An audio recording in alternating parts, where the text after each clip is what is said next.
Good morning. We're going to finish up Zechariah this morning with chapters 12 through 14.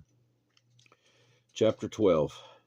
The burden of the word of the Lord against Israel. Thus says the Lord, who stretches out the heavens, lays the foundation of the earth, and forms the spirit of man within him. Behold, I will make Jerusalem a cup of drunkenness to all the surrounding peoples when they lay siege against Judah and Jerusalem. And it shall happen in that day that I will make Jerusalem a very heavy stone for all peoples.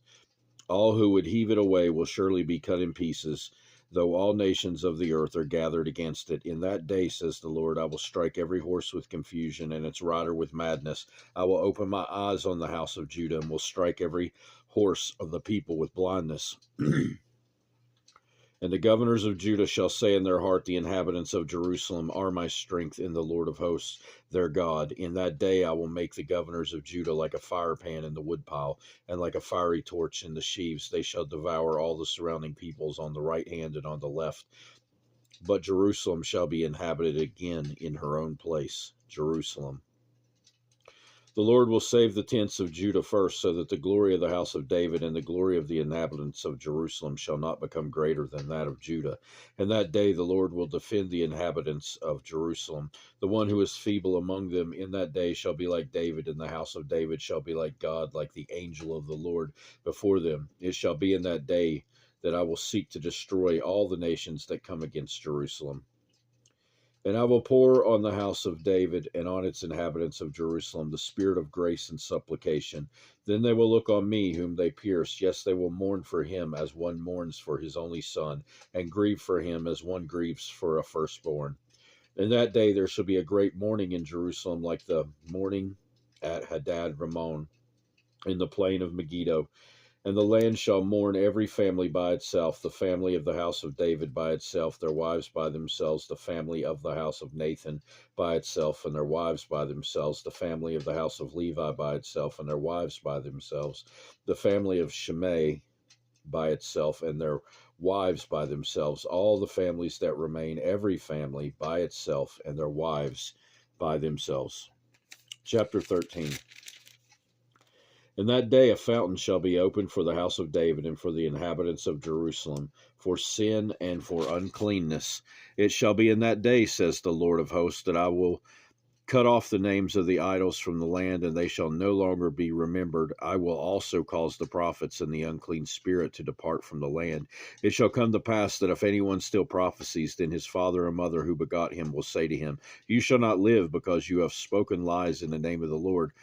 And his father and mother who begot him shall thrust him through when he prophesies. And it shall be in that day that every prophet will be ashamed of his vision when he prophesies. They will not wear a robe of coarse hair to deceive, but he will say, I am no prophet, I am a farmer, for a man taught me to keep cattle from my youth. And one will say to him, Why are these wounds between your arms? Then he will answer, Those with which I was wounded in the house of my friends. Awake, O sword, against my shepherd, against the man who is my companion, says the Lord of hosts. Strike the shepherd, and the sheep will be scattered. Then I will turn my hand against the little ones. And it shall come to pass in all the land, says the Lord, that 2/3 in it shall be cut off and die, but 1/3 shall be left in it. I will bring the 1/3 through the fire, will refine them as silver is refined, and test them as gold is tested. They will call on my name, and I will answer them. I will say, This is my people, and each one will say, The Lord is my God. Chapter 14. Behold, the day of the Lord is coming, and your spoil will be divided in your midst. For I will gather all the nations to battle against Jerusalem. The city shall be taken, the houses rifled, the women ravished. Half of the city shall go into captivity, but the remnant of the people shall not be cut off from the city.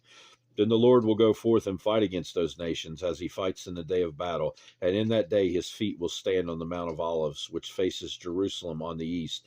And the Mount of Olives shall be split in two from east to west, making a very large valley. Half of the mountain shall move toward the north, and half of it toward the south.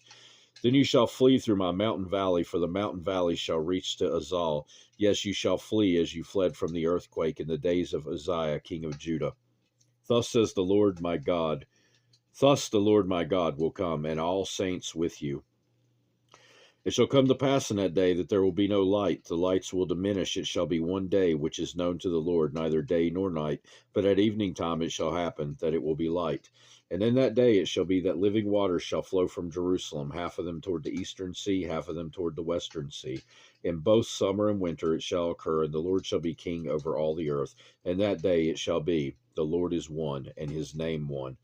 All the land shall be turned into a plain from Geba to Ramon south of Jerusalem. Jerusalem shall be raised up and inhabited in her place from Benjamin's gate to the place of the first gate and the corner gate, and from the tower of Hananel to the king's winepress. The people shall dwell in it, and no longer shall there be utter destruction. But Jerusalem shall be safely inhabited. And this shall be the plague with which the Lord will strike all the people who fought against Jerusalem. Their flesh shall dissolve while they stand on their feet. Their eyes shall dissolve in their sockets, and their tongues shall dissolve in their mouths. It shall come to pass in that day that a great panic from the Lord will be among them. Everyone will seize the hand of his neighbor and raise his hand against his neighbor's hand. Judah also will fight at Jerusalem, and the wealth of all the surrounding nations shall be gathered together, gold, silver, and apparel in great abundance. Such also shall be the plague on the horse and the mule, on the camel and the donkey, and on all the cattle that will be in those camps. So shall this plague be.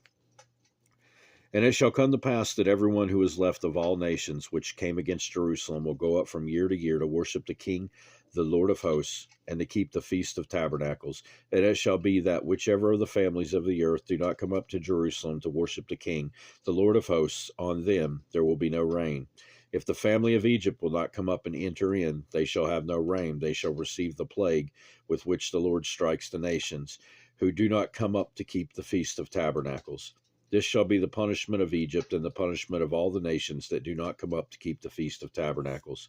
In that day, holiness to the Lord shall be engraved on the bells of the horses. The pots in the Lord's house shall be like the bowls before the altar. Yes, every pot in Jerusalem and Judah shall be holiness to the Lord of hosts. Everyone who sacrifices shall come and take them and cook in them. In that day there shall no longer be a Canaanite in the house of the Lord of hosts. That will do it for today and for the book of Zechariah. God willing, we'll be back again soon to read somewhere else. I don't know if it'll be New Testament, Old Testament. I'm not really sure just yet. At any rate, that's it for Zechariah. I hope you have a great rest of your day, and goodbye.